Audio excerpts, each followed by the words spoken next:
S.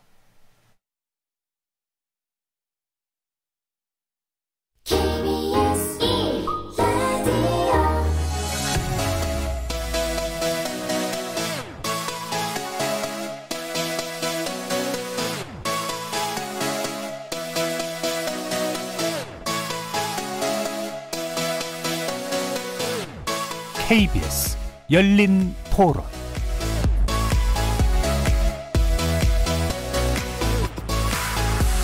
안녕하십니까. KBS 열린 토론 정준희입니다. 역사를 좀 더 제대로 하는 게 맞다고 봐요. 드라마 나가는 게 뭐 시청자들이 많이 보잖아요. 연령대 상관없이 요즘 재방송도 많고 하니까 또 우리나라 사람들은 보는 것도 아니잖아요. 요즘에 한류 드라마가. 드라마 만들 때 자문을 받아서 좀 고증을 확실하게 하고 하는 게 맞다고 봅니다. 드라마라는 게 어차피 픽션 아니야. 그걸 드라마로 봐야지. 그 선동적인 감정에 의해서 없애버리면은 자꾸 이성보다는 감정에 의한 모든 컨트롤이 되다 보니까 이것도 일본이 나오면 왜 반일, 중국이면은 뭐 동북공정이다. 아니 드라마는 드라마로 보면 되는데. 폐지가 됐다는 거 듣고 되게 놀랐어요. 이런 일은 본 적이 없었으니까. 그런 논란이 있었을 때 제작진 측에서 받아들일 만큼 목소리가 컸다는 거는 긍정적인 상황인 것 같아요. 그 선이 있잖아요. 선인데 그 작가님은 선을 넘으신 거고, 그래서 앞으로 이런 선례가 있기 때문에 그 역사 드라마를 만들 때 좀 더 신중하게 해야 될 것 같고, 옛날보다는 확실히 대중들의 인식도 높아졌고 한국 거를 더 지켜야 된다 뭐 이런 게 더 많아진 것 같아요.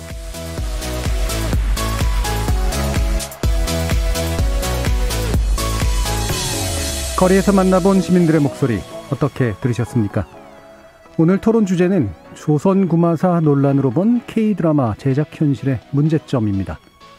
이른바 판타지 사극을 표방했던 SBS 드라마 조선구마사.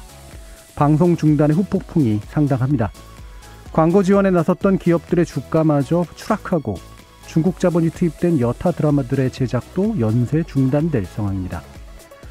조선구마사 첫 방송이 공분을 불러일으킨 이후 시청자들은 역사 왜곡 방송물에 대한 법적 제재는 물론 SBS 방송 승인 취소까지 요구하는 국민청원까지 같이 제기했고, 조선구마사 제작 지원을 한 기업을 상대로도 구매 반대 움직임까지 일 만큼 강한 비판의 목소리를 냈는데요.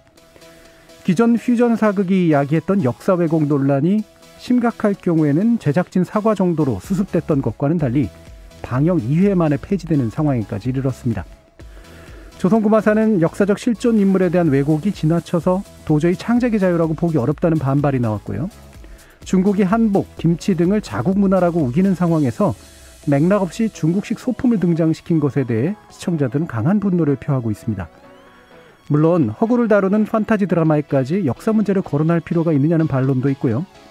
국내 드라마 제작 현실이 이미 중국 자본에 의존할 수밖에 없는 이상 비슷한 사태는 언제든 발생할 수 있다고 우려도 나옵니다. 오늘 KBS 열린 토론에서는 조선구마사 폐지를 전후로 불거진 역사 왜곡 논란 짚어보면서 국내 드라마 제작 현실의 문제점 자세히 살펴보도록 하겠습니다. KBS 열린 토론은 여러분이 주인공입니다. 문자로 참여하실 분은 샵 9730으로 의견 남겨주십시오. 단문은 50원, 장문은 100원에 정보 이용료가 붙습니다. KBS 모바일 콩, 트위터 계정 KBS 오픈, 그리고 유튜브를 통해서도 무료로 참여하실 수 있습니다. 시민 논객 여러분의 뜨거운 참여 기다리겠습니다. KBS 열린 토론 지금부터 출발합니다. 살아있습니다. 토론이 살아있습니다. 살아있는 토론, KBS 열린 토론. 토론은 라디오가 진짜입니다. 진짜 토론, KBS 열린 토론.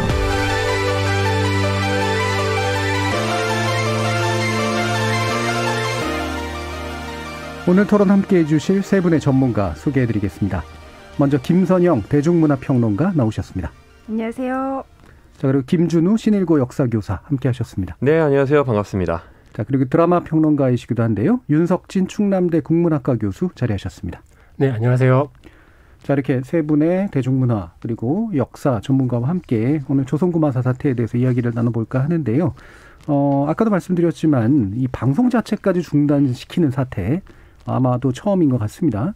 현재의 국면은 어떤 시각에서 보는 게 옳다고 생각하시는지 세 분의 간단한 의견 들어보고 시작하도록 하겠습니다.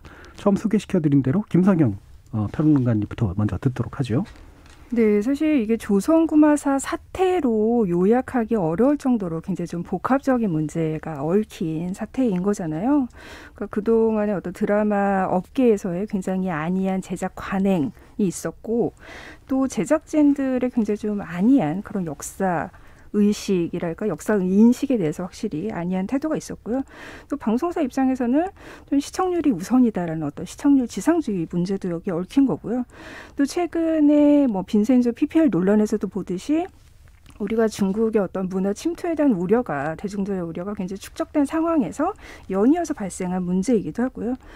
또 이게 또 일본의 뭐 역사 교과서 왜곡 사건이라든지 이런 식으로 대중들이 역사에 대해서 굉장히 좀 민감해져 있는 상황에서 불거진 여러 가지 그 우려 지점들이 한꺼번에 축약돼서 나타난 그런 문제이기 때문에 이것은 단순히 어떤 찬반의 문제가 아니라 굉장히 좀 복합적으로 구체적으로 뜯어봐야 될 그런 사태라고 생각을 합니다. 예, 찬반의 문제가 아니라 복합적으로 뜯어봐야 될 문제다. 어떻게 뜯어보시고 싶으실까요? 일단 저는 드라마 쪽을 주로 분석을 하고 있다 보니까 네. 그동안에 굉장히 누적된 제작 관행의 안일한 사태가 좀 이 사태를 불러왔다고 생각을 하거든요. 처음에 제작진은 이거는 판타지니까 어느 정도 허구의 상상력을 대중들이 용인을 하겠지라고 시작을 했고, 사극에서 아무래도 고증에 대해서는 요즘 차츰 정통 사극이 막 사라지고 퓨전 사극이 대세가 되면서 좀 고증보다는 상상력이 좀 각광을 받는 시대가 아닌가라는 생각을 많이 가지고 있잖아요. 그렇기 때문에 이 정도의 상상력까지는 어느 정도 대중이 좀 허용을 해줄 것이다라고 생각을 한 것 같아요. 예. 그래서 그 가장 먼저 이제 이야기의 출발점은 제작진이 이제 드라마를 제작할 때 좀 안이한 인식, 거기에서부터 출발을 해야 된다고 생각을 합니다. 예. 핵심적으로 중요한 문제, 물론 이제 드라마 쪽을 이제 주로 분석하시기 때문에 제작 관행 안에 누적돼 있는 안이함이 이 사태에서 중요한 포인트라고 보시는 측면이 있는 것 같습니다. 자, 김준우 선생님은 어떠신가요?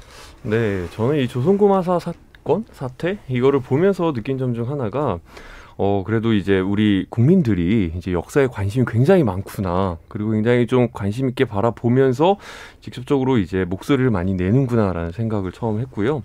그다음에 두 번째, 그 안이한 역사 인식에 분명히 드라마 제작을 할 때 그런 관행이 있었다라는 것도 인지를 하고 있지만, 사실상 이 조선구마사와 사건과 관련해가지고는 안이한 역사 인식 플러스 좀 약간 의도된 왜곡이 들어가 있지 않는가라는 생각도 떨쳐버릴 수는 없게 느껴지더라고요.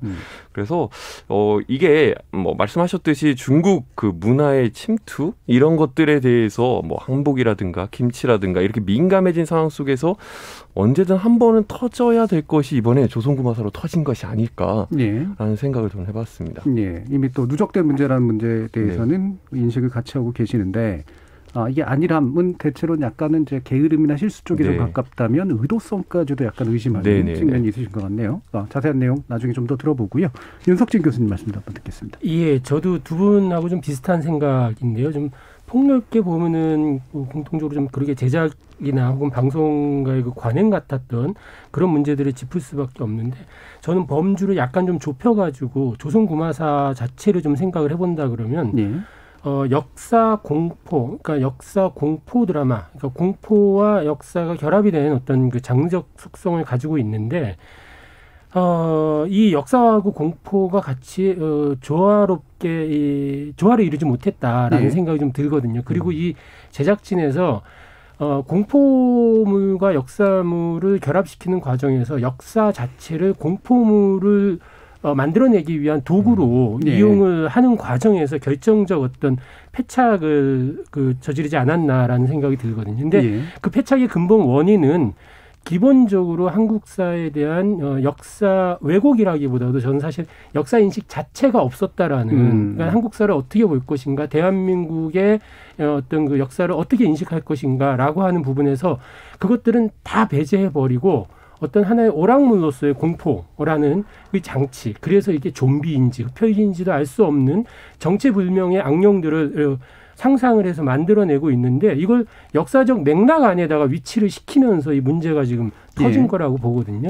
이거는 사실 그동안 역사 드라마가 뭐 아까 말씀 나온 대로 정통 역사, 정통 사극이라고 하는 것이 지금 찾아보기 어려운 상황에서 퓨전 사극을 거쳐 그리고 뭐 팩션이라고 하는 이런 그 용어까지 나왔다가 급기야는 팩션도 아니고 퓨전도 아닌 픽션 사극이라고 하는 예를 들면 해를 품은 달 같은 이런 드라마가 이 역사인지 아닌지 뭐 조선시대를 배경으로 한 멜로드라마라고 할 수 있는 것까지 역사 드라마의 범주로 들어오면서 역사 드라마에서 가장 기본적으로 갖춰야 되는 고증에 대한 이 문제의식들이 다 제거돼 버린 이런 상황에서 이 예고된 사고였다라는 생각도 좀 듭니다. 그러니까 역시 역사 인식이라고 일반적으로 표현하지만 그건 단순한 역사 지식의 부족의 문제라든가 잘못된 문제가 아니라 역사 의식은 좀 더 차원이 높은 거잖아요. 그렇죠. 예. 역사를 바라보는 관점 자체가 잘못돼 있다라고 보신 건데 아까 말씀 중에 이제 공포와 역사를 결합시켰다. 이게 공포가 결합된 게 문제라기보다는 이게 장르 안에 뭔가 역사를 결합시키는 그런 문제 아니겠습니까? 장르 안에 그렇죠. 역사 장르가 아니라 역사를 재료로 써서 어떤 장르에 결합시킬 때 공포 이외에도 나타날 수 있는 그런 부분일까요? 그렇죠. 그러니까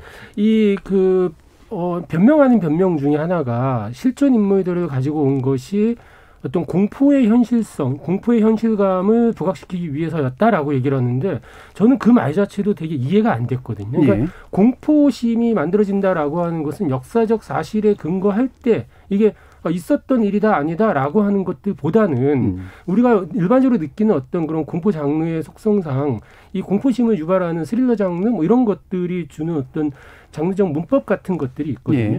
거기에도 맞지는 않거든요. 오히려 현실, 그러니까 역사가 아닌 것들을 가지고 지금 현재 상황들을 환기시킨다. 그러면은 오히려 공포감이 극대화가 되거든요. 근데 오히려 실존 인물들을 데리고 옴으로써 그 공포마저 희석시켜버리는 오히려. 이런 문제들. 그래서 저도 아까 김 선생님 말씀하신 대로 어떤 의도되지 않았나라고 하는 그런 부분에서 그냥 어떤 이 조선 건국 초기를 공포 판타지를 만들기 위한 도구로 갖다가 쓰면서 좀 거칠게 속되게 표현한다 그러면은 장난질을 쳤다라는 생각이 좀 들더라고요. 네, 장난질이라는 표현까지 써주셨는데, 자, 그 부분 뒤에서 좀 더 아마 구체적으로 좀 짚어보도록 하고요.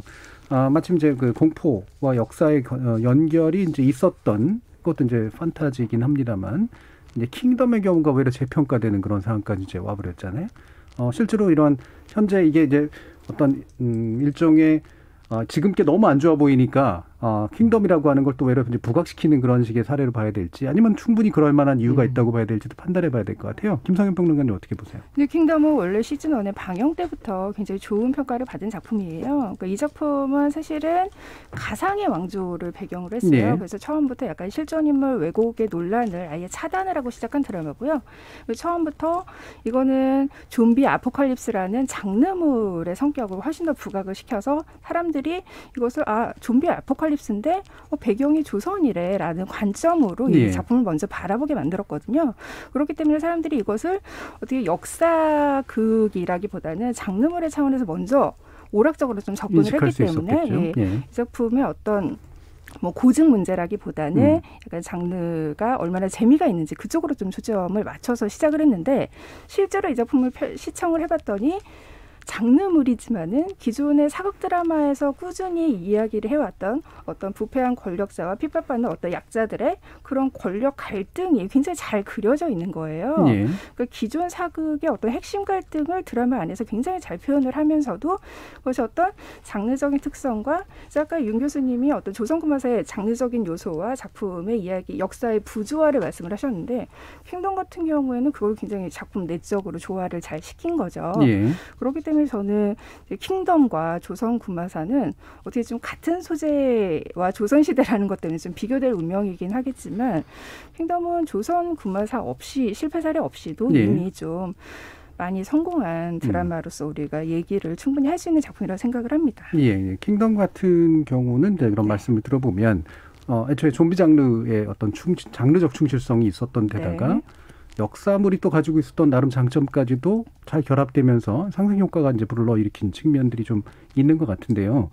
그러다 보니까 이제 역사물로서도 그러니까 역사물은 아니지만 이게 지금 현재 이야기되는 그런 문제들을 야기시키지도 않는 이제 그런 장점도 좀 있었잖아요. 그러면 김준우 선생님이 보시기에 킹덤 보셨나요? 그 영상들만 보고 실제로 넷플릭스를 가입을 하지 않았기 때문에 보지를 못했습니다. 이런 뭐랄까요, 이런 장르물과 역사가 네. 이제 결합될 때 네네. 생기는 문제들에 대해서는 또 많이 고민을 해보셨을 것 같아요. 네네. 이게 보통 학생들이 영화나 드라마를 보고 많이들 질문을 해요. 선생님 진짜 있었던 일이에요. 저 실존 인물이에요. 이런 이제 질문들을 많이 하는데 사실 어떻게든 사극이든 영화든 드라마든 만들어 놓으면 허구는 들어가 있기 마련이에요. 그렇죠. 근데 이제 교사 입장에서 그 역사적 사건을 가지고 만들었을 때 얼마만큼 고민하고 그래도 재현을 해보려고 노력했는가는 작품마다 그 정도가 느껴져요. 네. 네, 특히나 이 킹덤 같은 경우에는 저는 이제 직접 스토리는 보지 못했지만 영상이나 이런 것들은 좀 접했을 때 그래도 조선시대라고 하는 그것을 설정을 해놓고 거기서 나올 수 있는 그런 옷이라든가 이런 이게 조그마한 것들은 그래도 최대한 지켜보려고 노력을 했다라는 게 느껴지기는 하거든요. 근데 이제 조선구마사 같은 경우에는 사실 그 측면에 있어서 굉장히 아쉬움이 많아서 그냥 보기에도 왜 저러지라고 하는 의문이 들었었던 거.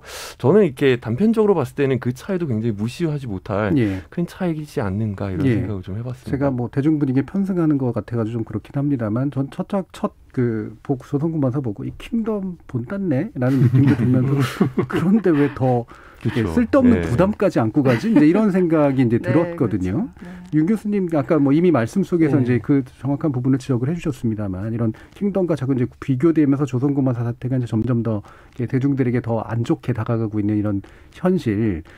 그런데 아까도 이제 왜 청취자께서 말씀 주셨습니다만, 드라마는 드라마인데 라고 하는 태도를 가지고 계신 분들도 분명히 있잖아요. 어떻게 좀 대답해 주실 수 있을까요? 이 드라마는 드라마죠. 그리고 사극, 역사 드라마라고 얘기를 할 때는 이미 우리가 퓨전이니 팩션이니 뭐 이런 표현들을 쓴다 하더라도 역사 드라마 자체가 다큐멘터리는 아니기 때문에 거기에는 일정 부분 허구적 상상력이 들어갈 수밖에 없죠. 그런데 역사 드라마라고 하는 장르 안에서 생각을 한다 그러면 역사 드라마에서의 상상력, 작가적 상상력이 허용될 수 있는 범주는 역사 기록물 안에서 그 안에서 기록되지 않은 행간의 의미에 대한 상상력이어야 한다라는 것이죠.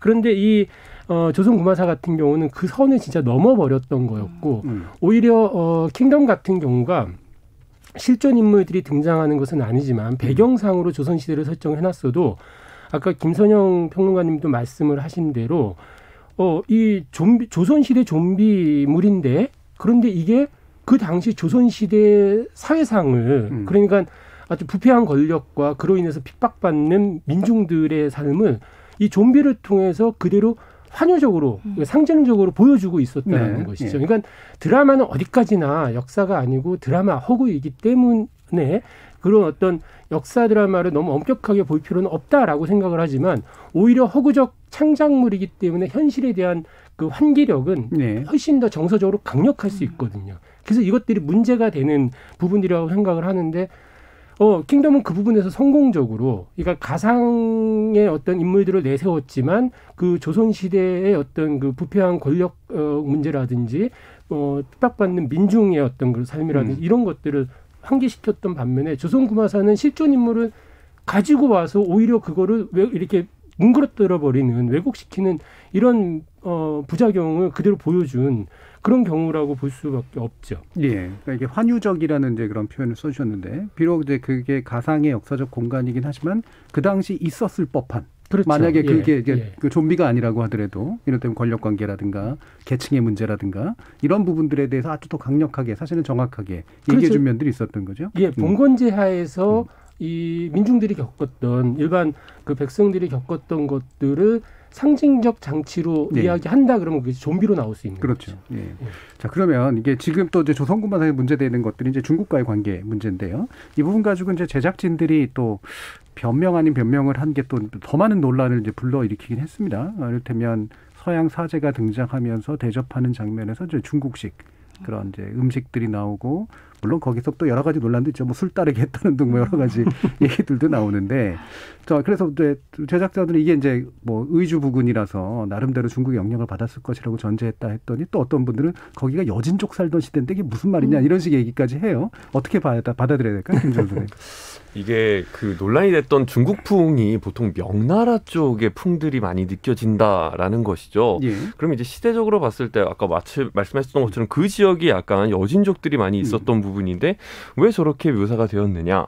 근데 사실 저는 그 부분보다도 더 논란이 될 만한 부분은 뭐냐면 우리 왕궁을 묘사를 하는데 그냥 딱 봐도 중국풍이 느껴지는 거예요. 붉은색으로 이제 배경이 되어 있는 거. 그러니까 이거는 다분히 조선시대를 배경으로 하는 사실 사극이라고 한다면 사실상 의상이라든가 이런 소품들이 얼마나 많겠어요? 사실상 이미 이제 고증됐고 그런 경우들이. 근데 의도적으로 이거를 차용을 하지 않고 약간 안이하게 이걸 썼다라는 것은 저는 솔직히 약간 납득하기는 어렵다라는 생각이 좀 들어요. 일부러일 가능성이 높다는 말씀이시잖아요. 그리고 굳이 그 의주에서 사제를 맞이해가지고 거기서 중국식 음식을 먹을 필요가 없거든요. 그럼 차라리 뭐 명나라에서 만났다라든가 뭐 아예 그런 설정을 하면 되는데 우리나라에서 그런 모습이 나타나는 것이 비춰지면서 마치 우리나라는 이제 중국 쪽에 영향을 굉장히 많이 받은 뭐 하나의 뭐 속국처럼 표현이 되어가는 그런 모습들이 이제 드라마에서 너무 강하게 풍겨져 나왔다라는 것이죠. 네, 그런 부분에 있어서 아마 시청자들이 굉장히 큰 반감이 있었다라고 생각이 되고요. 그 다음에 보통 이러한 논란들은 사실 전문가들 입장에서 많이 나와요. 역사 전문가들이 봤을 때 이건 조금 심하다. 그리고 사실 이 드라마도 이규철 박사님이 자문을 하셨더라고요. 그러면서 굉장히 우려를 표명했다라고 이제 알고 있는데 이 전문가들이 이제 우려를 표명하고 그 다음에 뭐 학자들, 교수님들이 이렇게 우려를 표명하는데 오히려 그보다 대중들이 우려를 이렇게 강하게 역사 드라마의 우려를 표명한 거는 거의 처음이지 않을까 저는 생각을 해요. 그만큼 이거는 어찌 보면 좀 노골적인 의도를 대중들이 읽지 않았는가라는 저는 생각을 좀 해봅니다. 그럼 여러 가지 이제 그 변명들을 차치하고 생각해 보면 여러 가지 가설들을 깔 수가 있잖아요. 예를 들면 작가라든가 제작자가 자신은 모른 채 중국의 영향을 너무 받았다. 역사 지식이 부족하다. 첫 번째. 두 번째, 아니다. 중국 자본의 영향을 받았다. 그래서 나중에 중국 사람들이 보기 좋게 만들려고 했다. 뭐 이건 이제 시장에 대한 고민이고요. 이제 세 번째는 뭐 이거 저거 상관없이 그렇게 하라고 해서 했다. 예를 들면은 이게 이제 그 멋져 보인다라고 생각해서 이렇게 하라고 했더니 그렇게 했다. 뭐 여러 가지 가설들이 있을 수 있을 것 같아요. 어떻게 보세요, 윤 교수님? 저는 기본적으로 어떤 시장 논리 산업적 측면이 훨씬 더 강했을 거라는 그런 생각을 좀 하게 되거든요. 근데 방금 김준호 선생님께서도 말씀을 주셨지만은 이 역사 전공자들이 이걸 좀 문제시하기보다도 일반 대중 수용자들, 시청자들이 이걸 문제 제기했다라고 하는 점에서는 제가 알기로도 최초라고 생각을 하는데 그럴 수밖에 없는 것들이 80년대, 90년대, 2000년대 이렇게 쭉 이어져 오면서 역사 드라마에서의 어떤 고증 문제 이런 부분들이 특히 KBS 1TV에서 대하 드라마가 지금 그 잠정적으로 폐지된 상황에서 정통 사극을 만나기 어려운 이 상황에서 역사 전공자들조차도 역사 드라마를 안 본다 그러거든요. 그러니까 당연히 안 볼 수밖에 없는데 안 보는 이유가 뭐냐라고 물어보면은 애초에 90년대까지만 한다 하더라도 고증과 관련해서 계속 끊임없는 문제제기가 있었는데 어느 순간부터는 이제 퓨전 사극이나 뭐 팩션 사극 이런 것들이 나오면서는 말을 해도 안 통하고 그러면서 그냥 아나무인격으로 이렇게 역사 드라마 제작 풍토가 조성이 되면서 문제가 더 이상 관여하고 싶지 않은 어떤 이런 정도. 그래서 안 본다라고 얘기를 하시는데 대중들은 또 그렇지는 않은 거죠. 그리고 더더군다나 중국과의 어떤 그 관계 문제들을 생각을 했을 때 아무리 시장이 중요하다 한다 하더라도 저는 그 아까 말씀하신 가설 중에서 이 한국 드라마가 더 이상 한국만을 대상으로 소비되는 그런 문화재가 문화 상품이 아니기 때문에 아시아에서 중국 굉장히 크고 그리고 또 전 세계적으로 이 OTT 플랫폼을 타고 전 세계적으로 나가는 것이다 보니까 아시아 시장에서는 중국, 그래서 중국풍 그리고 여기에 서양의 흡혈귀라고 하는 것들이 같이 결합되는 거예요. 그래서 글로벌하게 의도를 그러니까 글로벌 시장을 염두에 두고 간 것 같기는 하는데 그러다 보니 이 죽도밥도 아닌 아주 어정쩡한 혼종 괴물이 탄생한 것 같다라는 그런 생각이 들고 그 괴물을 일종의 바이러스로 인식한 시청자들이 거부를 하는 그래서 아주 세게 백신을 놓은 것이 폐지로 이어지지 않았나 이렇게 생각을 합니다. 그럼 평론가님 어떻게 보세요? 이런 중국의 영향이라. 사실 이게 또 중국을 그대로 가져간 것도 아니라 제가 볼 땐 중국의 영향을 받은 게임의 분위기가 훨씬 더 강해요. 네, 그러니까 아까 교수님이 말씀하신 그 시장의 논리라는 게 굉장히 강하게 작용했다는 게 사실 분리할 수 없는 문제거든요. 그러니까 첫 번째 말씀하신 어떤 자기도 모르게 무의식적으로 이런 중국식의 어떤 묘사 관행에 젖어 있었다라는 것이 애초에 그 시작이 어디에서부터 생각을 했는가는 그거 역시 어떤 시청률을 위한, 왜냐하면 정도전이라든지 KBS에서 쭉 계보를 이어왔던 정통사극에서 고증을 굉장히 잘 지켰는데도 불구하고 그거를 다 일일이 지키려면 비용이 굉장히 많이 들잖아요. 네. 그렇기 때문에 거기서 어떤 비용을 들여서 제작해야 될 고증의 과정들을 굉장히 간략화하고, 아까 이제 조선시대 배경인데 붉은색을 되게 많이 사용을 했다고 그랬는데 그게 시각적으로 볼 때 훨씬 더 강렬하기 때문에 어떤 시청자들로 하여금 임팩트를 주기 위해서 일부러 고증을 알면서도 그런 색깔을 많이 활용을 하고, 병사들의 어떤 그러니까 갑옷 같은 것도 우리의 어떤 전통 갑옷보다는 굉장히 화려한 중국풍의 무늬가 들어간 그런 갑옷들을 많이 사용을 하거든요. 그런 것들이 결과적으로 어떤 좀 더 화려하게 드라마를 만들어서 시청률을 어쨌든 높여보겠다, 관심을 끌어보겠다, 이런 시청률을 최고로 우선시하는 그런 시장 논리와 무관하지 않기 때문에 그러한 것들이 계속해서 쌓여가지고 저는 알게 모르게 이게 중국풍인지 뭔지도 모르는 그런 상태에서 조선구마사 같은 사태가 나왔다라고 생각을 해요. 그러면 역설적으로 시청률을 의도했는데 시청자들한테 까인 거잖아요, 말 그대로. 그렇죠. 그러니까 나쁜 말로 하면. 그렇죠. 그러니까 이 까칠한 분들이라서 그런 거라고 생각하세요? 아니면 어떤 세대적 특성이랄까? 아니면 뭐 요즘 나타나는 캔슬 컬처라고도 그러는데 이게 효능감을 발휘하기 위해서 이제 상대를 이제 막 어떻게든 뭐 못하게 만든다거나 이런 자신의 위력을 발휘하고 싶어하는 그런 욕망도 좀 들어가 있을 수도 있을 것 같은데 여러 가지 복합적인 면에서. 네, 저는 굉장히 크게 작용을 했다라고 보는데 이게 그 시청자들이 먼저 문제 제기를 한 최초의 사례라고 말씀을 하셨는데 그 맥락이 지금 이 SNS에서 맨 처음에 문제가 된 거잖아요. 근데 이 SNS를 굉장히 주도적으로 사용하고 이것을 적극적인 자기 의견의 어떤 표현도구로 삼는 세대가 바로 우리가 이제 밀레니얼 세대, Z세대라고 불리는 디지털 네이티브 세대인데, 그들이 이제 기존의 이런 드라마뿐만이 아니라 어떤 기업이 뭐 성차별을 했다거나 어떤 비리를 저질렀다거나 이런 어떤 사회적인 문제를 저질렀을 때 굉장히 적극적으로 SNS에서 불매 운동을 하거든요. 그런 맥락과 같이 봐야 되는 거예요, 사실. 그렇기 때문에 그런 불매 운동을 자연스럽게 해온 역사가 있으니까 드라마도 하나의 문화 상품인데 이것은 너무나 말도 안 되는, 질도 일단 좋지 않고 그 기본 출발부터 굉장히 좀 문제의식이 있는 이런 작품은 적극적으로 우리가 거부를 해야 된다라고 기존에 그들이 해왔던 어떤 하나의 의견 표출 과정에서 또 나온 거거든요.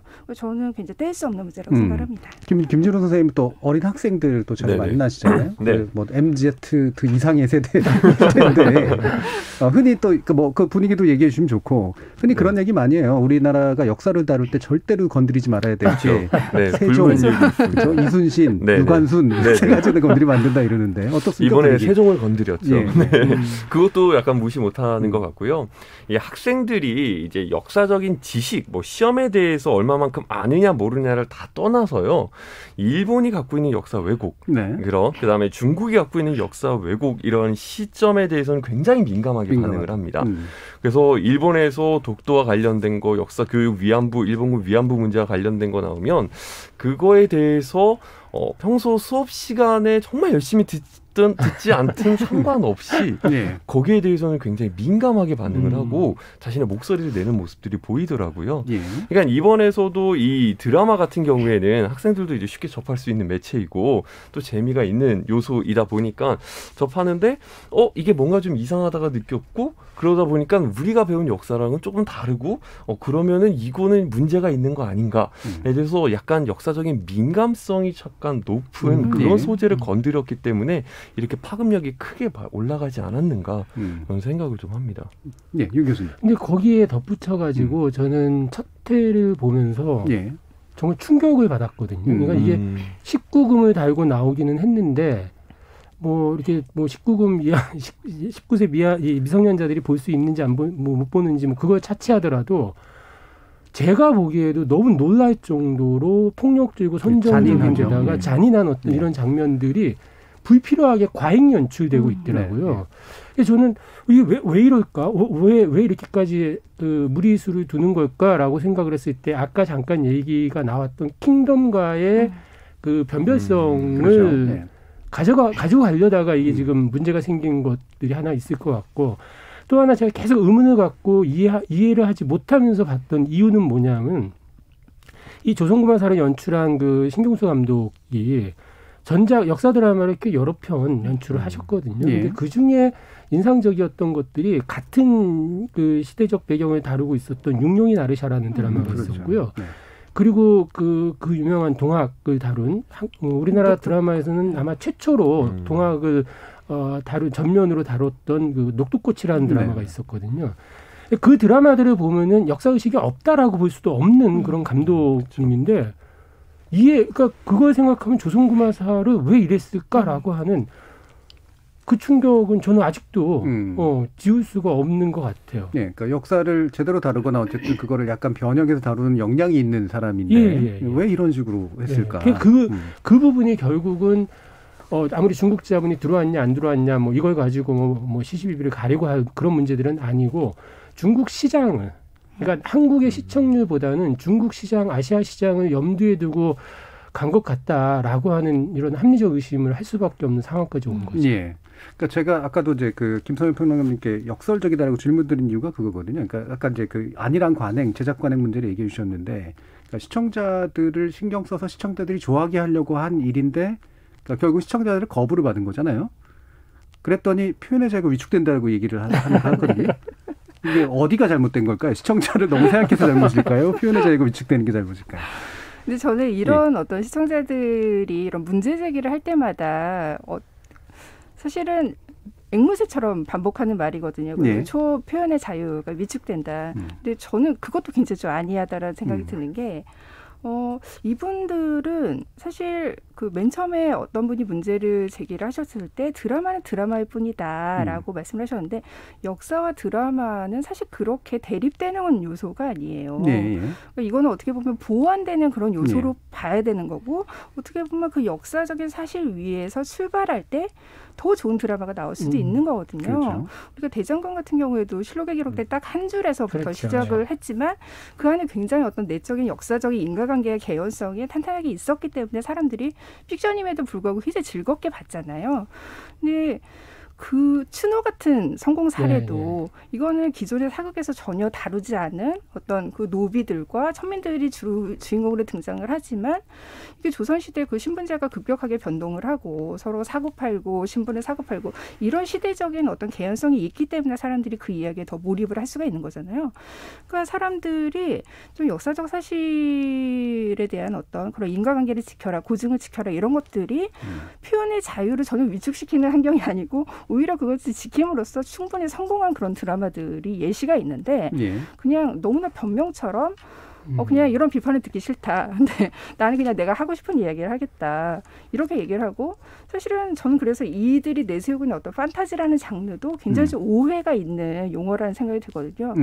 판타지는 그냥 무한정 아무 말이나 해도 되는 그런 장르가 아니라 오히려 이 환상이 현실인 것처럼 믿게끔 굉장히 탄탄한 세계관을 설정하고 더 고민을 해서 만들어야 되는 그런 작품인데, 어떻게 보면 제작진은 그거를 나는 고증과는 상관없는, 난 고증에서 좀 자유로워지고 싶다라는 어떤 변명처럼 내세우는 게 판타지라는 그런 장르이기 때문에 저는 거기에서부터 제작진의 굉장한 패착이 있다고 생각을 합니다. 그러니까 판타지라는 장르가 내 마음대로 고민 없이 만들고 싶어의 표현은 아니라는 말씀이시잖아요. 그렇죠. 그만큼 판타지에 맞는 뭔가 더 필요한 건데. 그렇죠. 이 개연성이라는 게 굉장히 중요한데, 사실상 이렇게 탄탄한 개연성이 있으면 그 작품성과 관련돼 가지고 역사의 배경은 몰입을 더 줄 수 있는 요소거든요. 근데 그에 반해서 이번 조선 구마사 같은 경우에는 조선 정기라고 하는 실존 인물을 내세웠는데 전혀 개연성이 없는, 우리가 알고 있는 역사적 사실과는 전혀 다른 행동들을 하는 인물들이 나와버리니까 오히려 거부감이 들고 몰입도가 깨져버리는 이런 현상이 벌어지는 것 같고요. 그 다음에 거기 나와 있는 여러 가지 이제 중국풍 문화들도 역시나 마찬가지로 저게 도대체 왜 필요한 거지? 예. 이게 조선 전기 얘기를 하는데 부마 얘기를 하는데 좀비 괴물 얘기를 하는데 왜 자꾸 중국풍 얘기가 나와야 되는 거지? 라고 하는 거에 대한 이게 개연성 있게 좀 탄탄하게 뭔가 납득을 시킬 수 있었다면은 이 정도까지 문제는 되지 않았을 텐데 예. 그러니까 다른 의도가 있는 게 아닌가라고 생각해볼 수밖에 없는 계속해서 의도. 네, 시청자 입장에서도 네. 예. 그렇게 생각을 할 수밖에 없습니다. 예. 네. 그 다른 의도가 예를 들면 그러니까 아까 윤 교수님 말씀하셨던 것처럼 전작 감독님이 전작이라든가 이런 것들을 예. 보면 굉장히 탄탄하게 고증을 거친 작품들이 많아요. 그런데 이것을 그냥 통과시켰다라는 것은 알면서도 묵과를 하거나 뭔가 예, 예. 암묵적인 합의가 있었다라고 생각이 듭니다. 그러니까 통과하게 만든 뭔가가 있다는 네, 얘기죠. 네, 그 네. 의도라는 게 구체적으로까지 딱 짚어주시진 않았지만. 그건 좀. 네. 그 부분이 기본적으로 자꾸 이제 의심을 하게 만드는 부분이 문화 산업과 드라마 산업과 관련해서 이 투자 대비 수익을 올려야 되는 그런 상황에서 네. 한국 시장은 이미 포화 상태고 전 세계를 대상으로 해야 한다라고 했을 때에 그 시장을 염두에 두고 공포와 판타지라고 하는 이 장르를 차용을 하는 거였는데 사실 아까 김선영 평론가님 말씀하신 대로 저는 공포와 판타지라고 하는 이 장르를 일종의 자기 변명의 근거 그리고 어떤 도피처로 이렇게 사용을 한 것 같거든요. 판타지라고 하는 자체가 그리고 한국 드라마나 영화에서의 공포나 판타지는 결코 현실과 유리될 수 없는 그런 특성들을 가지고 있거든요. 그래서 네. 판타지이지만은 실은 지금 현재 현실을 굉장히 강력하게 환기시키고 있는 이런 요소들, 공포물도 마찬가지고. 예. 그런데 여기서 이런 부분들을 다 배제하고 넘어갔다라고 하는 게 상식적으로 이해가 안 되기도 하고, 그리고 창작의 자유를 걸고 들어가면서 상상력의 어떤 범주 이런 것들을 이야기할 때 앞서 말씀드린 그 육룡이 나르샤 같은 경우에는 용비어천가의 어떤 구절로부터 시작을 한단 말이에요. 근데 용비어천가는 역사 기록은 아니고 우리가 서사시로 어떤 조선 최초의 문학적인. 서사시라고 이제 알고 있는 문학 장르이거든요. 근데 거기서 육룡은 뒤에 이제 태조와 태종을 포함해서 이성계의 선조들이죠. 이 4명 선조들을 포함해서 여선용이라고 이제 얘기를 하고, 그것이 조선 건국의 어떤 타당성을 문학적으로 이제 형상화 시켜놓은 거라고 평가를 받고 있죠. 그런데 육룡이 나르샤라는 드라마, 역사 드라마에서의 여선용은 이성계와 정몽준과 이방원 이렇게 실존인물 3명을 가지고 오고, 역사에 기록되지 않은 당시 민중들, 그러니까 조선 건국에 충분히 기여를 했을 하지만 역사에는 기록되지 않은 이 민중들을 가상의 인물들이죠. 그 인물들을 상상을 해서 이 실존 인물들과 같이 배치를 시킨단 말이에요. 그러니까 역사 드라마에서 창작의 자유라고 얘기하는 것들은 그런 부분에서 허용이 되는 것들이지 그냥 내 마음대로 하겠어라고 이렇게 갈 수 있는 부분들은 결코 아니라는 거죠. 예.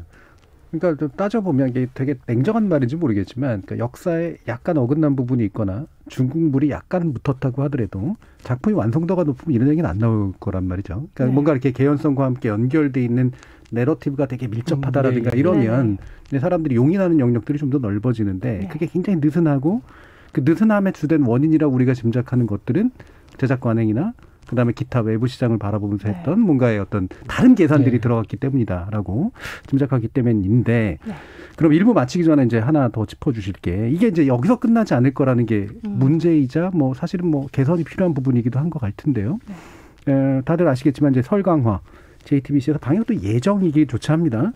근데 거기에 이제 극본이 일부 유출이 되면서 87년 상황을 두고 간첩과 엮었다라고 하는 식의 이제 얘기들이 나오면서 아예 방영 금지를 요청하는 그런 얘기들까지 좀 나오고 있단 말이죠. 그래서 오늘 제작진 쪽에서도 무슨 입장이 발표됐던 것 같은데 이 부분은 좀 연관성이 있다고 판단하세요? 아니면 좀 이게 비슷한 시기에 나타나기 때문에 생기는 과도한 효과라고 보세요? 평론가님 어떠세요? 이게 조선구마사가 하나의 도출된 사태가 아니라 그동안의 어떤 맥락 안에서 이루어진 터질 수밖에 없었던 사건이라고 한다면 이런 논란이 저는 되게 별개의 논란이 아니라 되게 자연스러운 맥락 안 흐름 안에 있는 논란이라고 보고요. 앞으로 모든 이런 시대를 다루는 드라마에 있어서 우리가 역사를 어떻게 묘사하는가는 굉장히 중요한 과제로 이제 대두를 할 거라고 생각을 하고, 이 설강화 같은 경우에도 지금 그나마 다행인 게 지금 방영 전이고 사람들이 어떤 측면에서 비판을 하는지 충분히 좀 수용을 하고 수정을 할 수 있는 그런 시간이 있는 거잖아요. 근데 사람들이 그러니까 제작진은 드라마를 보고 나서 평가를 해달라라고 말은 하지만 물론 그것도 맞는 말이긴 하지만 사람들이 비판을 할 때는 이게 단순히 아까도 말씀드렸듯이 설광화를 하나의 돌출된 사건으로 보는 게 아니라 그동안의 맥락의 어떤 축적된 문제의식 하에서 이 드라마 역시 설정 역시 이러한 위험 요소가 있지 않냐라고 좀 비판을 하고 있는 것이기 때문에 제작진이 저는 단순히 이거를 어떤 이거 보지도 않고 평가하지 마세요 이런 차원이 아니라 지금의 어떤 시청자들의 이런 그 의견 표출은 그 이전의 시대와는 전혀 다른 맥락으로 좀 받아들여야 돼.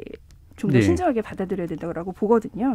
그래서 지금 제작진이 그렇게 단순하게 방영되지도 않은 드라마를 가지고 너무 호도를 하지 말라라는 어떤 강경한 대처는 사실은 좀 시청자들이 비판을 하면서 기대한 그런 해명은 아닌 것 같아요. 그래서 좀 제작진이 지금 어떤 측면에서 시청자들이 우려를 하고 있고 비판을 하고 있고 그런 것들을 좀 인식하고 거기에 대한 더 구체적인 해명이 지금 필요하다고 생각을 하거든요.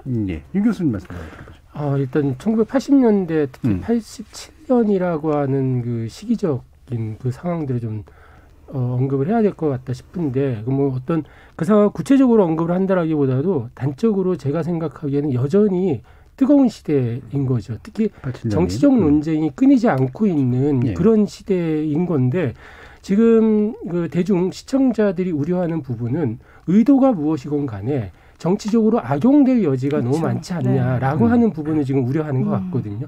왜 그러느냐 하면 역사적이나 혹은 정치적인 평가가 끝났다라고 얘기하는 80년 5.18 그 광주민주화 운동에 대해서도 여전히 어떤 이런 왜곡들이 있는 왜곡된 그런 그 훼손 의지 그런 어떤 이야기들이 많이 나오고 있는 상황에서 그것이 거짓 뉴스라고 얘기를 함에도 불구하고 사람들은 믿고 싶은 것만 믿고 이런 어떤 그 확증 편향 경향까지도 있고 이러다 보니까 설광화에 대한 어떤 그런 우려, 그러니까 의도가 무엇이건 간에 이런 어떤 우려하는 부분을 제작진들이 좀 유념을 했으면 좋겠다 싶어요. 어떤 그 말할 수 없는 뭐 어떤 그런 반전 같은 것들을 뭐 숨기고 있을 수도 있고 아닐 수도 있고 그런데 뭐 이렇게 강경하게 대처를 하는 거 보면은 이게 딱 방송을 시작했을 때는 그만큼 자신감이 있다라고 하는 그런 방송일 수도 있을 것 같아요. 근데 정말 그것이 아니라고 하면 이건 끝나는 거죠. 조선구마사 이상의 어떤 그런 사태가 될 것이고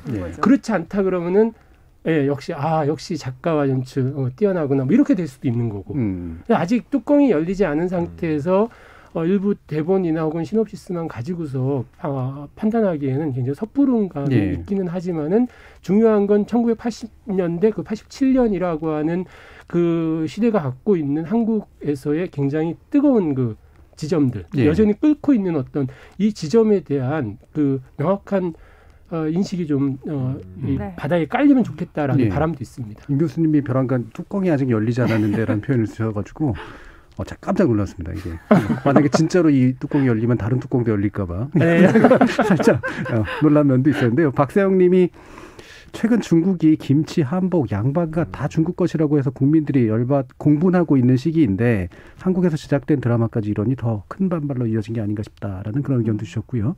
0385님은 창작물이기 때문에 허구를 가미하는 건 충분히 할 수 있는데 본질적 가치를 훼손한 건 위험하다고 봅니다. 예를 들어 1987이라는 영화도 당시 민주화운동 상황이나 시대정신을 훼손하는 설정을 넣었다면 거부감이 컸을 겁니다. 라는 그런 의견도 주셨네요. 그러면 김준호 선생님 말씀까지 한번 좀 들어볼까요? 네, 저는 이게 아직 방영이 되지 않은 상황에서 이게 굉장히 과도한 관심을 지금 갑자기 받게 됐잖아요. 당연히 이제 조선구마사랑 뗄 수 없는 이건 이랬는데 그럼 설광화도 너도 그런 거 아니냐라는 우려의 시선을 표현하고 있는 건 충분히 이해는 갑니다. 그리고 그게 어떤 역사적인 그런 관점으로서 접근을 하고 있는 건지도 이해는 가는데 그냥 조심스럽게 우려되는 면을 제 생각에 말씀을 드리면 이게 너무 이게 여기서 더 확산이 돼가지고 논란이 더 커져가지고 방영도 되기 전에 갑자기 투자가 다 철회되고 그러면서 아예 방영까지 못 가는 사건이 나면 저는 그건 조금 문제가 되리라고 생각을 합니다. 이게 사실상 작품을 보고 그거에 대한 충분한 비판은 할 수 있지만 아직 작품이 나오지도 않았는데 이럴 것이다, 이런 것이야 라고 지레짐작해가지고 거기에 대해서 뭔가 영향을 끼친다라는 것은 이건 오히려 정말 위축이 될 수 있는 좀 문제가 되지 않을까 이런 생각을 좀 해봅니다. 알겠습니다. 자, 청취자들도 관련된 의견들 많이 주신 것 같아서요. 한번 또 들어보고 가도록 하겠습니다. 자, 정희진 문자캐스터. 네, 지금까지 청취자 여러분이 보내주신 문자들 소개합니다. 이창섭님, 이번 사태는 중국이 한국 컨텐츠를 공략해서 중국 입맛에 맞는 드라마를 만들려는 동북공정이라고 보는 게 맞습니다. 2583님, 어떤 분이 드라마는 픽션이라고 하셨는데 그러려면 아예 가상의 왕국, 가상의 인물로 구성을 했어야죠. 조선을 배경으로 실존 인물의 이름을 사용하면서 상황만 허구로 구성하는 게 말이 되나요? 7606님, 국내 시청자를 위해 최소한의 배려로 방송 전 소품이나 내용에 대한 자막 설명이라도 넣었다면 괜찮지 않았을까요? 세계화 시대에 국내 시청자만을 위해 만들 수는 없겠고 해외 자본 투자를 막는 것도 아니라고 봅니다. 2071님, 창작이던 허구던 시청자가 오해할 수 있는 부분은 세밀히 따져보고 제작하는 게 기본 자세 아닌가요? 시청률과 수입만 고려하면 단가요? 자존심도 없습니까? 8305님, 전 드라마를 보지는 못했으나 조선 구마사가 역사 드라마인가요? 한복 입고 옛날 배경이면 역사 드라마인지 의문입니다. 다큐멘터리도 아니고 꼭 역사를 고증할 필요가 있을까요? 그냥 킬링 타임용 드라마로 보면 안 될까요? 해주셨고요. 1966님, 상업지상주의와 역사의식 부족이 가져온 결과라고 생각됩니다. 또한 이번 조선 구마사 드라마는 역사 드라마인지 공포 드라마인지 불분명한 상태에서 우리 역사에 무게감 있는 실존 인물을 결부시키므로 우리 역사의 정통성마저 희석시키는 가벼운 드라마가 되지 않았나 싶습니다. 보면서 화가 났던 드라마였고 고증이 전혀 안 된 드라마였어요. K81117481님, 자라나는 아이들은 드라마가 역사인 줄 압니다. 태조왕건 보면서 역사를 알아가기도 했죠. 왜곡된 역사는 판타지로도 변명이 안 됩니다. 조선 구마사 제작진은 넘어서는 안 될 선을 넘었다고 봅니다. 라고 보내주셨네요. 네, KBS 열린 토론. 이 시간은 영상으로도 생중계하고 있습니다. 유튜브에 들어가셔서 KBS 일라디오 또는 KBS 열린 토론을 검색하시면 지금 바로 토론하는 모습 보실 수 있습니다. 방송을 듣고 계신 여러분이 시민 논객입니다. 계속해서 청취자 여러분들의 날카로운 시선과 의견 보내주세요. 지금까지 문자캐스터 정희진이었습니다. 토론이 세상을 바꿀 수는 없습니다. 하지만 토론 없이 바꿀 수 있는 세상은 어디에도 없습니다.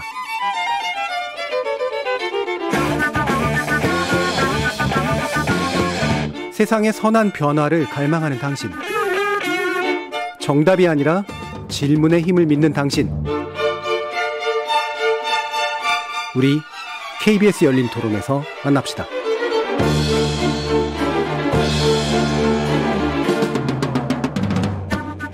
KBS 열린 토론, 오늘은 조선 구마사 논란으로 본 K드라마 제작 현실의 문제점을 주제로 윤석진 충남대 국문학과 교수, 김준우 신일고 역사교사, 그리고 김선영 대중문화평론가, 이렇게 세 분의 전문가와 함께하고 있습니다. 자, 한국 드라마 제작 현실에 대해서 또 몇 가지 2부에서는 짚어볼 텐데요.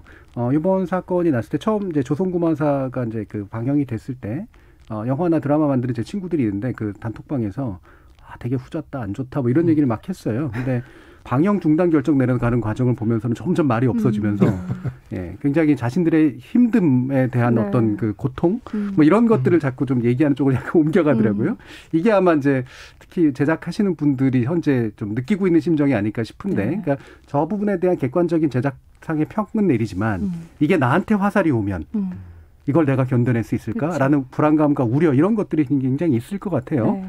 이거는 좀 현실을 좀 들여다봐야 될 필요인데, 네. 김선영 평론가님, 저 제작 현실 어떻게 보세요? 확실히 좀 많이 어려워졌죠. 네. 일단 제작 비용이 예년에 비해서 굉장히 좀 상승을 했는데, 이거를 감당해 줄 수 있는 그러니까 방송국의 어떤 광고 시장은 점점 축소가 그렇죠. 되다 보니까 네. 요즘 뭐 아까 정통사극, 대하사극이 실종됐다라고 말씀을 했는데 그것도 이제 비용의 문제고, 우리가 현재 그 지상파 TV에서 대작이 사라진 지가 굉장히 오래됐어요. 네. 근데 이것이 이제 넷플릭스라는 글로벌 OTT라든지 이제 중국처럼 큰 시장에 투자를 받으면서 조금씩 이런 대작들이 다시금 제작이 되기 시작했는데, 이게 좀 작은 드라마에서 할 수 있는 이야기가 있고, 이런 또 대작이 필요한 그런 상황들이 있잖아요. 그래서 이런 투자들이 많이 이루어져야 할 텐데 그만큼 또 생각해야 되는 문제들은 점점 늘어나는 거죠. 특히나 이제 아까 밀레니얼 세대, Z세대의 특성도 말씀을 드렸지만 그들이 어떤 사회 문화적인 인식이 예전에 비해서 굉장히 좀 예민을 해졌기 때문에 지금의 의견을 피력하는 대중 주력 소비층은 예전에 좀 소극적으로 의견을 그냥 피력하던 그런 층하고는 완전히 다르다라는 걸 인식을 하면 이게 단순히 비용의 문제뿐만이 아니라 굉장히 어떤 소비자의 달라진 취향까지도 염두에 두어야 되고 제작사들이 훨씬 더 오히려 이 취향의 어느 부분이 좀 건드리지 않는지 더 앞서가면서 예민하게 생각을 해야 되기 때문에 확실히 예전에 비해서 좀 시장은 이렇게 세계로 진출할 수 있는 이런 상황은 많이 기회는 늘어났지만 제작진의 고민은 훨씬 더 복잡해진 건 사실이죠. 예. 지금 이제 관련 산업 보면 MBC는 이제는 드라마를 편성을 안 하는 쪽으로 지금 거의 전략을 잡고 있고. 그렇죠. 1년에 한 6편 정도. 그렇죠. 그리고 이제 KBS 같은 경우는 만드는 족족 손해라는 소리가 들리고요. 예. 그나마 SBS나 JTBC 같은 약간 상업적 지향이 좀 강한 데들이 상업적으로 버티고 있는 셈인데 이번에 이제 사태들이 지금 연속으로 터지고 있는 거잖아요. 그만큼 이제 지상파 내지 이제 TV의 영향력과 광고 수주 능력이 약해지면서 생기는 현상인데 막상 또 중요한 스타들은 그리고 중요한 제작자나 작가들은 중국 시장 때문에 굉장히 값이 올라가 있는 상태에서 이도저도 못하는 상태. 이게 이제 이들이 고민의 표현이란 말이죠. 이게 이제 이걸 변명이다라고 그러니까 넷플릭스가 만들게 해라고 얘기하시는 분들도 물론 있습니다. 어떻게 보세요, 윤 교수님? 저 비겁한 변명이십니다. 영화 대사라 빌려서 표현을 하고 싶은데 방금 전에 이제 얘기 나온 대로 제작비가 상승했다라고 하는 것 사실 그걸 좀 뜯어보면은 이걸 산업이라고 얘기할 수 있을까? 무슨 얘기냐면은 편당 제작비는 예전에 비해서 그러니까 2배, 3배 올라가서 몇 억, 60분물 하나가 지금 6억에서 10억 이렇게 올라간다라고 얘기를 하는데 그 비율을 따졌을 때 이른바 스타급 작가 배우들이 거의 대부분을 가져가고 나머지 다른 어떤 스태프진들 같은 경우는 여전히 열악한 어떤 생활고에 시달릴 수밖에 없는 상황이라는 거죠. 이걸 산업이라고 얘기할 수 있나? 저는 동의가 좀 안 되는 부분들이 있거든요. 근데 이 선례들도 좀 있습니다. 뭐냐 하면은 한국 영화 같은 경우도 80년대를 거치고 90년대 접어들면서 이 텔레비전이 TV 드라마가 이제 성장을 하면서 한국 영화 산업도 굉장히 위기에 처했다가 90년대에 대표적인 이제 원로급 배우가 됐죠. 안성기 씨 같은 경우가 배우들의 개런티를 합리적으로 조정을 해서 가자. 이래서 그러니까 결국 배우들의 개런티가 대부분을 차지하는 이런 상황에서 이 문제 해결을 그런 배우들이 나서가지고 함으로써 이 제작비라고 하는 것들이 좀 합리적으로 조정이 되고 그러면서 영화 산업이라고 하는 것이 다시 이제 그 기반을 닦고 회복할 수 있는 부활할 수 있는 이런 상황들이 됐는데 드라마 산업은 여전히 그렇지 않다라는 것이죠. 그런데 이게 영화와 다르게 드라마는 너무 빨리 중국이나 일본 같은 아시아 시장을 먼저 선취를 하면서 이 현실에 대한 감각들이 저는 너무 떨어진다라고 보는 거예요. 그러니까 한국 시장만을 염두에 두고 제작을 한다라고 하면은 이 턱도 없는 것이죠, 사실상. 그러다 보니 자꾸 이 외주 제작사, 특히 1990년대 중반에 이 케이블 방송이라고 하는 것들이 처음 시작이 되고 이러면서 광고 시장이 좀 나뉘게 되고 이랬던 것들. 그런데 그때 지상파 방송의 어떤 그 외주 제작 프로그램 편성 비율을 조정을 하고 이러면서 외주 제작사를 산업의 어떤 그런 기반으로 다져나가려고 하는 정책적 시도들이 있었다라는 것이죠. 근데 이것이 안착이 되지 못한 상태에서 만드는 제작하는 족족 다 쪽박을 찰 수밖에 없는 이런 상황들이 반복되고 물론 여기에는 지상파 방송이 편성권을 가지고 횡포를 놓은 것도 있다라고 하는 지적도 있긴 하는데 어떻게든 만들어야 산다라고 했을 때 그 만들 수 있는 자본을 어디서 가지고 올 것이냐라고 하는 상황에서 자연스럽게 90년대 중반에 출발을 했던 독립 프로덕션들이 중국계 자본들을 받아올 수밖에 없는 이런 상황들이 벌어지게 되고 이것이 말 그대로 정말 가랑비에 속옷 젖는 줄도 모르는 그런 상태처럼 지금 대부분의 외주 제작사의 주식 비율이라고 할까요? 지분은 중국 쪽으로 다 넘어가 있다라고 보는 것이 맞는 것 같거든요. 그러면은 중국은 도대체 왜 한국에 이렇게 투자를 하느냐라고 했을 때 만듦새라든지 한국 흔히 말하는 열정페이 같은 것들이 있죠. 스태프진들에게 정당한 어떤 노동의 대가를 지불하지 않으면서 열정페이로 착취해서 만든 그 결과물들, 그렇게 해서 나온 어떤 열매들을 또 일부만 가져가는, 그러면서 너 나중을 위해서 뭐 참아야지라고 하는 어떤 이런 식으로 잘못된 제작 관행들이 고착이 되면서 이게 계속 악순환이 반복됐다라고 보거든요. 그래서 지금은 중국 자본 없으면은 아예 드라마 제작을, 외주 제작을 할 수 없는 이런 상황까지 오게 되고, 그렇다고 해서 방송사에서 제작비의 뭐 일정 부분을 줄 수 있느냐 하면은 방송사도 지금 굉장히 경영 위기를 이야기할 정도로 심각한 어떤 그런 위기 상황이다 보니까 이게 문제 해결 방안을 찾기 굉장히 어려워지는 것이죠. 예. 이게 변명이라고 얘기할 수밖에 없지만, 하지만 실제로 또 현실을 뜯어보면 굉장히 복잡하게 얽힌 고리이기 때문에 어느 한쪽의 문제다라고 얘기하기도 상당히 어려운. 사실 외국에 보면은 원래 큰 문화시장이 있는데 옆에 있는 한 중간 규모나 소규모 나라들이 흔히 겪는 이제 그런 식의 문제인데, 지금까지는 겉으로는 어쨌든 한류라든가 K-드라마라든가 이런 거로 나름대로 이제 제작 인력, 제작 요소 이런 거로 버텨온 면들은 있는데 속으로는 상당히 썩어 들어가 있다라는 그런 말씀이시잖아요.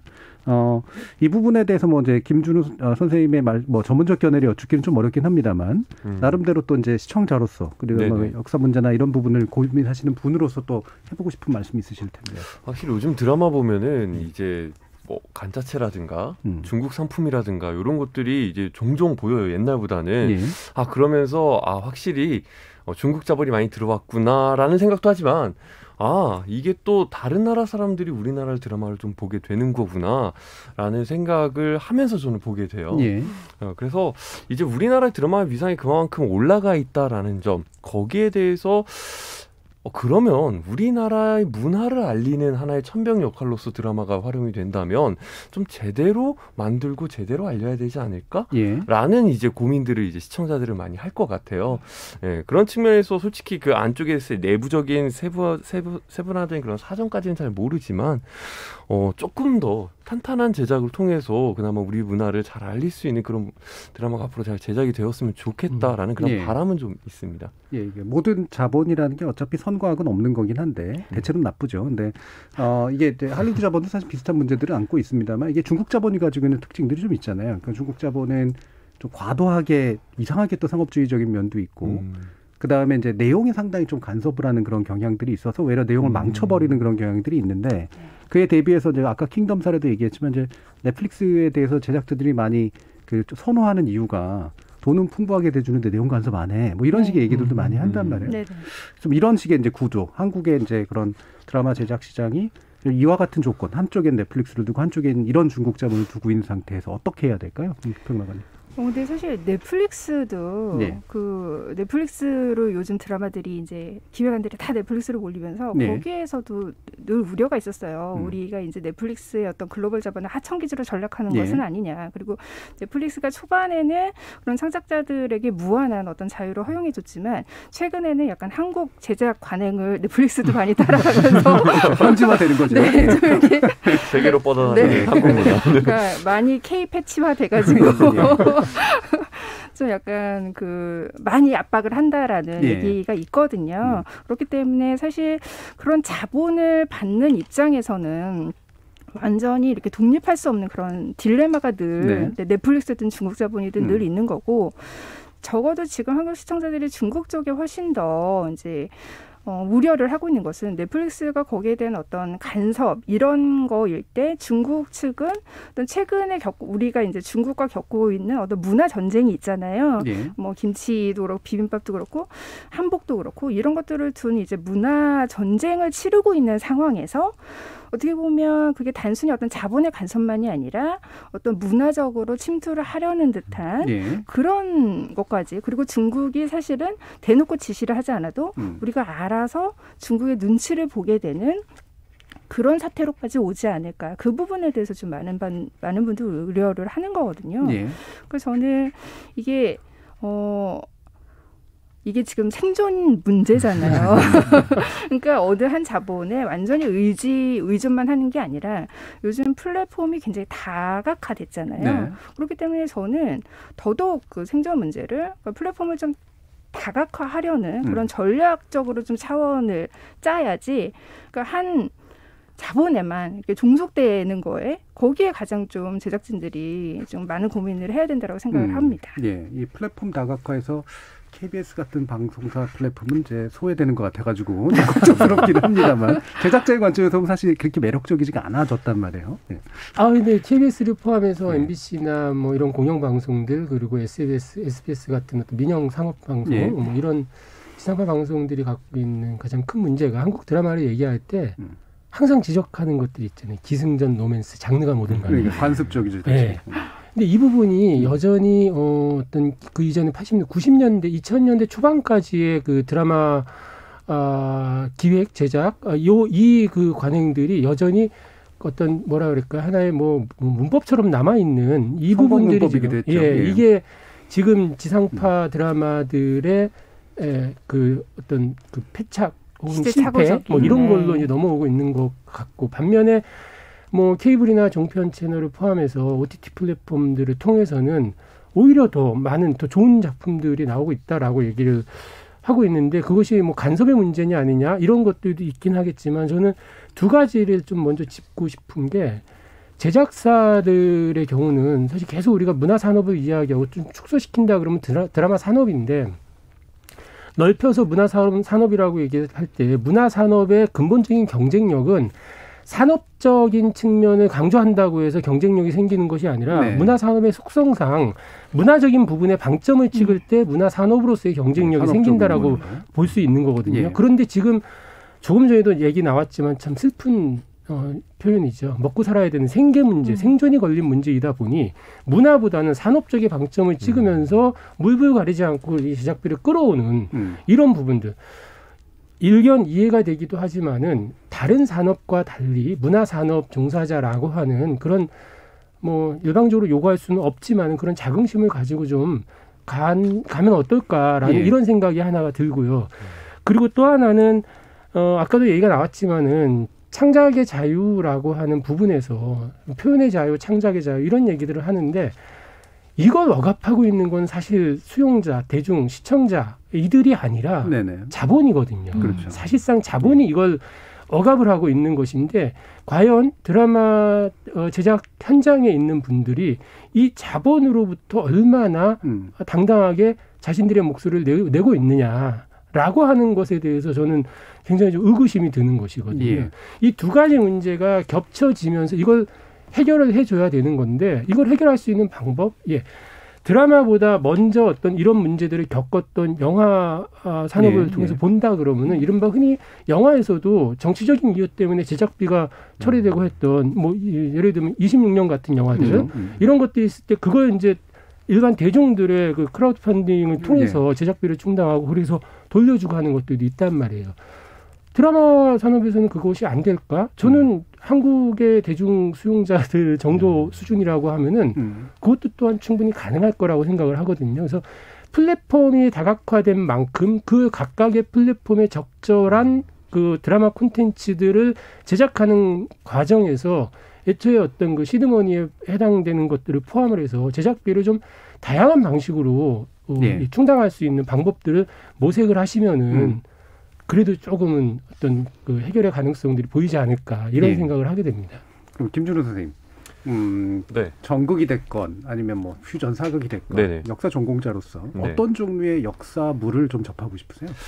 저는 개인적으로는 그 시대를 설정을 했을 때 적어도 보이지 않는 오게티라고 얘기하는 그런 의복이라든가 그다음에 사람들의 그런 뭐 머리 헤어스타일이라든가 이런 것들은 조금 꼼꼼하게 지켜주면서 약간 몰입도에 방해되지 않는 선에서 그리고 좀 다양한 소재들을 역사 쪽에서 끌어와서 변형시킨 그런 사고를 조금 저는 기대를 하고 있습니다. 그러니까 이게 무슨 말이냐면 아예 그냥 허구를 창작한다기보다는 뭐 예를 들어서 역사적으로 뭐 경신대기근이라든가 무슨 뭐 이모군란이라든가 뭐 이런 사건들을 가져와서 그걸 그대로 보여주는 것이 아니라 그걸 모티브 삼아서 다른 사건과 또 연결시켜서 아예 새로운 스토리를 만들어내는 그러면 이제 저는 이제 학생을 가르치는 입장에서는 자, 이 부분은 이거를 모티브로 가져왔어라고 하면은 그게 닮은 점이 있구나. 오히려 그런 측면에서 애들은 역사 공부를 더 많이 할 수 있지 않을까 이런 생각을 좀 해봅니다. 그러니까 모티브는 역사적 사건으로부터 얻고 대신 이제 내용은 자유롭게 끌고 그쵸. 가되 네. 동시에 이렇게 뭔가 티가 될 만한 것들은 좀 신경 써서 좀 마감을 하는. 네네. 근데 사실 오게티는 그래도 옥이잖아요. 그러니까 티가 이제 그래도 용서가 되는 건데 네, 옥을 만들어야겠죠. 자, 이제 거의 마무리할 시간인데요. 관련해서 뭐 다양한 자신의 전문 분야에서 현재와 같은 그런 조건에 대해서 어떤 지원의 말씀들을 해주실 수 있을지 한번 들어보도록 하겠습니다. 먼저 윤석진 교수님 말씀부터 들어볼까요? 예, 저는 뭐 아까 사실 뭐 다 말씀을 좀 드리긴 했는데 한국 드라마가 어떻게 보면은 그 플랫폼이 다양화되면서 그리고 그 시장이 굉장히 많이 넓어졌단 말이에요. 그런데 말씀드린 대로 이 한국 문화라고 하는 어떤 이 부분에 좀 방점을 찍고 단순히 생계 유지용 돈을 벌기 위한 수단으로서의 드라마 산업이 아니라 한국 문화를 최전선에서 전 세계에 전파하는 어떤 문화 외교관으로서의 네. 그런 그 생각, 그런 인식을 좀 가지고 드라마 제작을 좀 했으면 좋겠다. 특히나 역사 드라마의 경우는 그런 부분들이 굉장히 좀 민감하게 들어올 수밖에 없는데 왜 그러느냐 하면 아까도 다 나왔던 얘기지만은 이 국제 정세 속에서 한국의 위상이 상당히 많이 올라갔다라고 얘기를 하지만은 그럼에도 불구하고 이른바 정치적 파워가 뭐 중국이나 일본에 비해서는 아주 약할 수밖에 없는 이런 상황에서 뭐 그냥 뭐 드라마적으로 허용될 수 있는 것 아니야라고 이렇게 방심했던 것들이 엄청난 핵폭탄이 돼서 터질 수도 있을 것이다. 그래서 이런 부분에 대해서 좀 각별히 제작하시는 입장에서 좀 주의를 하신다 그러면은 이 한국 문화를 전 세계에 선도하는 그런 어떤 문화적 자긍심도 가질 수 있는 그런 기회가 되지 않을까 싶습니다. 알겠습니다. 자, 그럼 김준우 선생님 말씀 들어볼까요? 우리 동북공정, 신동북공정 이런 얘기들이 요즘 많이 나오더라고요. 사실 동북공정 하면은 지금 중국 쪽 안에 있는 조선 쪽 자치구 있잖아요. 그쪽에 있는 모든 역사가 중국 역사다라는 거죠. 근데 그걸 사실 많은 세계인들이 알 방법은 없거든요. 네. 우리도 잘 모르는 사람들도 많고요. 그런데 이게 알게 모르게 우리나라 사극에서 이제 중국풍들이 딱 들어오기 시작을 하면서 이 조선, 한국의 역사들은 중국 쪽과 많이 닮았네. 중국 쪽에서 파생된 거 아니야? 라고 하면서 오히려 보면 이 동북공정을 전 세계로 확장시킬 수 있는 하나의 계기가 될 수도 있지 않을까라는 매개체가 될 수 있다. 걱정스러운 우려가 있습니다. 이번 기회를 통해서 한번 백신을 맞은 걸로 보면 좋을 것 같습니다. 그렇죠. 우리께 침식당하는 것도 싫지만 우리의 침식을 우리가 선전해주는 그런 꼴이 되는 것도 더 문제라고 볼 수 있겠죠. 자, 김성윤 평론가님. 저는 조선 구마사 제작진뿐만이 아니라 콘텐츠 제작자들이 지금 대중들의 반응을 단순히 어떤 표현의 자유를 위축시키려는 어떤 단순한 문제 제기로 생각을 하지 않았으면 좋겠고요. 이거를 훨씬 더 겸허하고 좀 예민하게 받아들여야 된다라고 보고요. 어떻게 보면 이게 기회일 수도 있어요. 이게 굉장히 여론이 빨리 형성되고 빨리 식기 때문에 이게 사실은 너무나 좀 단순화될 그런 우려가 단순한 불능이 될 우려도 있지만 또 한편으로는 창작자들의 가장 큰 과제, 수용자들과의 어떤 빠른 상호작용 이게 굉장히 손쉽게 지금 이루어지는 시대인 거잖아요. 그러니까 어떻게 보면 이거를 기회로 삼아서 그런 대중들의 의견을 피드백해서 더 나은 콘텐츠를 좀 진화시키는 쪽으로 나갔으면 좋겠습니다. 예, 어떻게 보면은 뭐 아까 백신이라는 표현도 쓰셨고 바이러스는 표현도 나왔습니다. 약간의 튜닝 과정인 것 같아요. 그러니까 이렇게 그동안 벌어진 격차를 다시 한번 좀 좁혀보는 그런 어떤 어렵지만 제작자들에게 기회로서 한번 생각해 주시면 어떨까라는 그런 의견으로도 이해가 됩니다. 예, 오늘 KBS 열린 토론은 조선구마사 사건으로 본 K드라마의 문제점들에 대해서 살펴봤는데요. 오늘 토론은 이것으로 모두 마무리하겠습니다. 함께해 주신 김선영 대중문화평론가, 김준우 신일고 역사교사, 그리고 윤석진 충남대 국문학과 교수 세 분 모두 수고하셨습니다. 감사합니다. 감사합니다.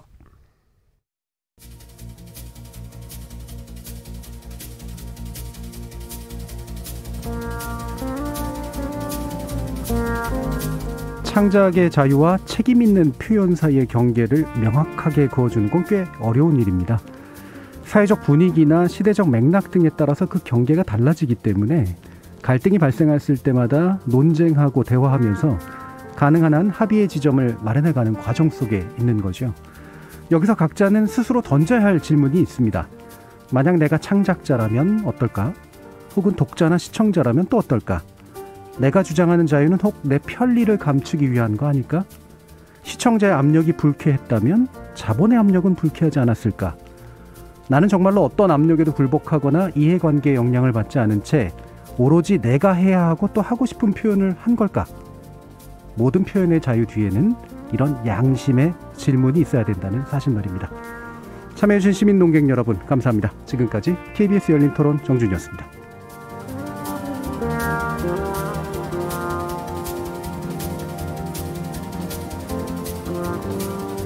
Yeah.